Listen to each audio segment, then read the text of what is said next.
안녕하세요. 공감하고 소통하고 힐링하는 옷장의 전월입니다. 오늘 지난번에 예고한 바와 같이 성격 유형에 대해서 알아보도록 하겠습니다. 오늘 전체적으로 이야기할 내용은요, 총 세 가지입니다. 첫 번째는 성격 유형을 파악하고요.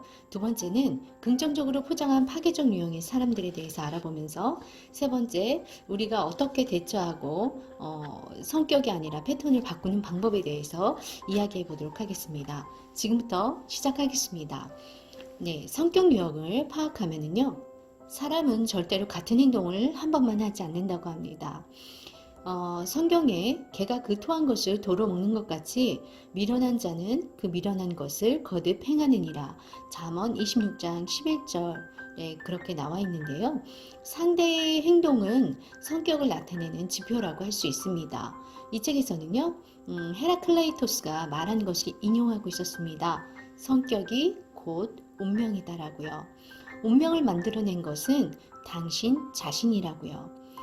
성격, 캐릭터라고 얘기하죠. 고대 그리스의 말에 캐릭터는 무엇을 조각하거나 도장을 찍는 도구라는 뜻으로 개념 핵심 요소, 세 가지는 하나 위에 다른 하나가 쌓여있는 형태라고 이야기하고 있었습니다. 그러니까 성격을 형성하는 인간의 내면에는 총 세 가지의 껍데기를 갖고 있다는 뜻인데요.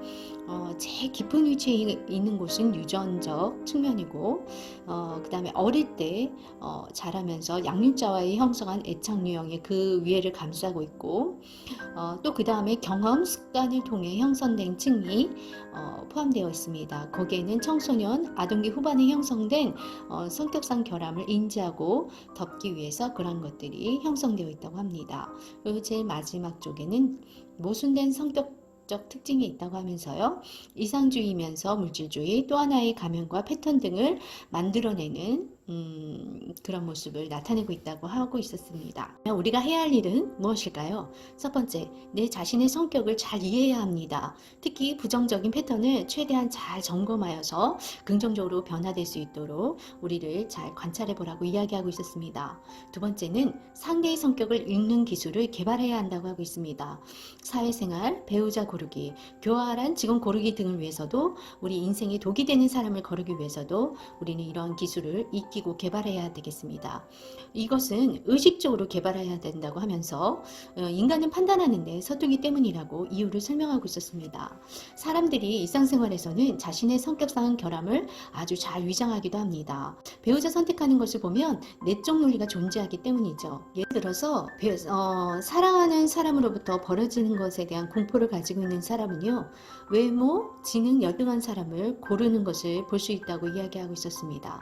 강인한 성격은 훌륭한 금속처럼 장력이 있고 늘어나고 부러지는 한이 있어도 전체적 모양을 유지하며 결코 부러지지 않는다는 속성을 갖고 있다고 설명하고 있었습니다.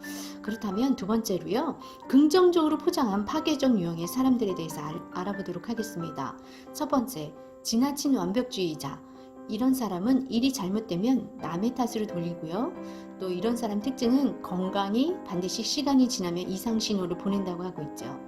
뭘 해도 만족을 못 느끼고요. 처음에는 성공을 거두지만 곧 지쳐서 나가 떨어지는 패턴을 갖고 있기 때문에 건강에 이상이 올 수밖에 없다고 합니다. 두 번째는 그칠 줄 모르는 반항아입니다. 아버지 역할에 대한 실망으로 이어지는 권력에 대한 불신과 증오감 때문이라고 이야기하고 있었고요. 모든 게 권력으로 해석하는 게 이 사람들의 특징입니다. 반항하는 사춘기적 태도 특징을 갖고 있습니다. 세 번째, 모든 게 인신공격인 사람. 이런 사람들은 예민하고 내면을 항상 인신공격으로 향하고 있습니다. 상대로 하여금 죄책감을 느끼게 만드는 특징이 있습니다.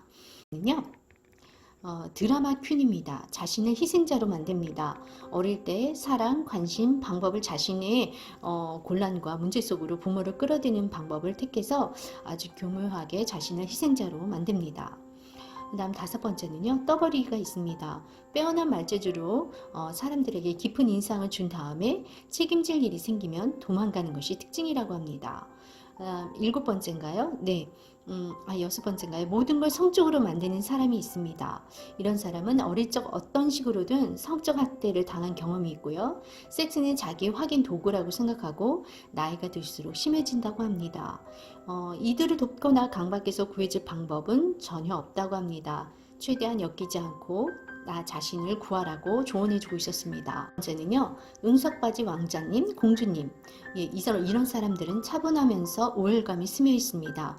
어릴 적 철저한 부모의 보호 아래서 자랐고요. 스스로를 달래기 위해서 술이나 마약에 의존하는 특징을 가지고 있다고 합니다.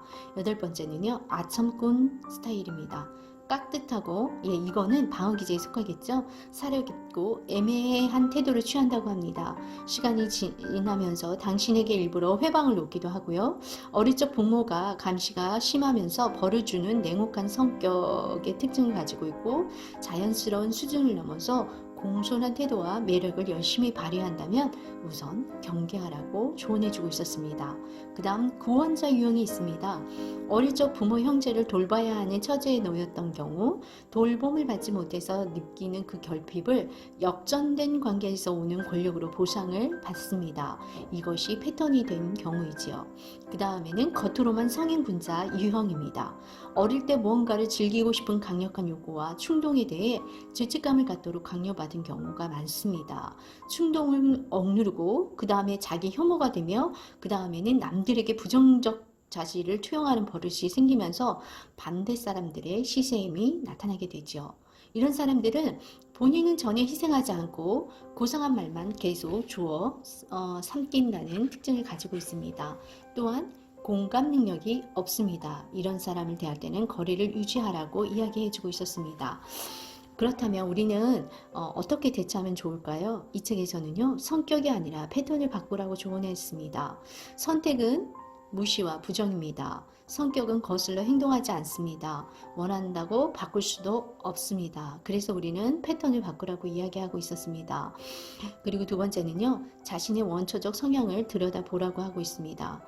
당신의 한계를 알기 때문에 능력이 안 되거나 성향이 맞지 않는 일은 손대지 않게 된다고 이야기하면서요. 성격의 패턴을 완전히 제거하지 못합니다. 그러나 연습을 계속하면 패턴의 영향을 완화시킬 수 있다고 이야기하면서요. 각각의 약점에는 그에 상응하는 강점이 있음을 기억하라고 이야기했습니다. 그리고 세 번째는요. 습관을 고쳐라입니다. 평소에 하던 것과는 정반대로 하면서 자기 자신을 흔들어 놓는 습관을 해보라고 조언해주고 있었습니다. 의사결정과 그 행동이 앞으로도 반복될 어떤 무의식적 반응의 결과라고 이야기했습니다. 이렇게 노력을 한다면 어린 시절의 성격과 강박적 행동 노예는 되지 않을 것이라고 말이죠. 마지막으로 운명을 적극적으로 개척할 수 있다고 긍정적으로 이 방향을 틀으라고 이야기하고 있었습니다. 성격의 강점은 본인이 느끼는 안정감이나 자기 가치에 대한 느낌에서 뿜어져 나오기 때문인데요. 여러분의 성격에 대해서 오늘 한번 이 영상과 함께 객관적으로 한번 들여다보는 시간을 가지셨으면 좋겠습니다. 오늘도 여러분에게 잠깐 방점이 되길 원하는 옷장의 저널 테라피였습니다. 내일 또 좋은 정보 가지고 여러분 찾아뵙도록 하겠습니다. 좋은 시간 되십시오. 행복하세요.